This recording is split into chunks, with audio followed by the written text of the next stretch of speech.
El caso de Héctor Parra ha dado muchos temas de los que podemos hablar. Casos de abuso en la familia, violencia de género, impartición de justicia. Pero hoy hablaremos solo de uno de los argumentos que utilizó Daniela Parra, otra hija del actor, para defender a su padre, la alienación parental. ¿Pero aliena qué? Pensemos en una pareja separada con hijas, hijos.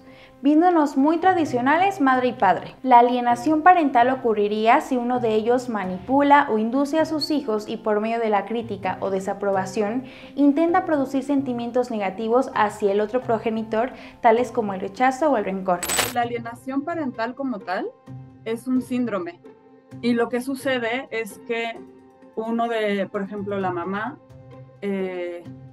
por el conflicto que ella tiene con el otro progenitor, empieza a hablarle mal al niño o a la niña del otro papá, o empieza a generar una alianza con esa niña o niño, con el objetivo de que ya no haya la misma relación que ese niño o niña tenía con el papá. Y aunque no es un término común, es más frecuente de lo que se cree.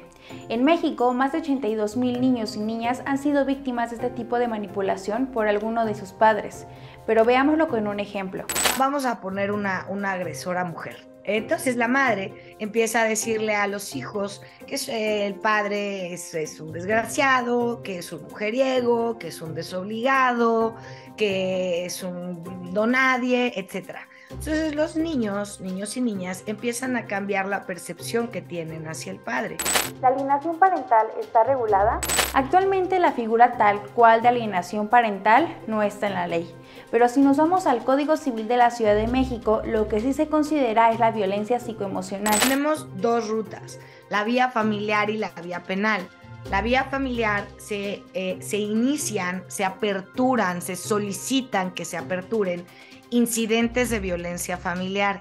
Si soy sentenciado en una sentencia condenatoria como violentador familiar por generar alienación parental, aunque no sea una figura jurídica o delictiva descrita típicamente, esa resolución es suficiente para que el padre agresor pierda la patria potestad, ¿sí? Por otro lado, en el incidente familiar, esos incidentes de violencia familiar pueden limitar también las visitas, suspender definitivamente las visitas, ¿sí?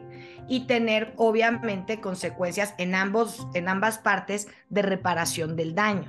La alienación parental no es cuestión de género, sino de los derechos de las infancias. Es importante reconocer que cuando hay casos de alienación parental, los principales afectados no son la madre o el padre, sino las y los hijos. No es a la pareja a la que lastiman, es que tuvieron que manipular la psique de un menor o de una menor para generar emociones negativas de uno de los niños hacia uno de los padres de manera dolosa.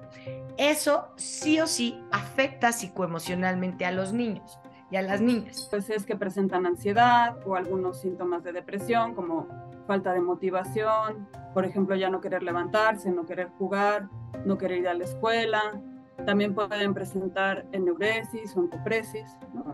Que es pues hacerse pipí en la cama o no poder controlar los esfínteres. Y así como hay afectaciones a corto plazo en distintos entornos de las infancias, los daños se replican a lo largo de toda su vida. Todas las personas generamos apego con nuestras mamás y nuestros papás. Entonces, el apego lo que hace es que nos da una sensación de seguridad para movernos en el mundo.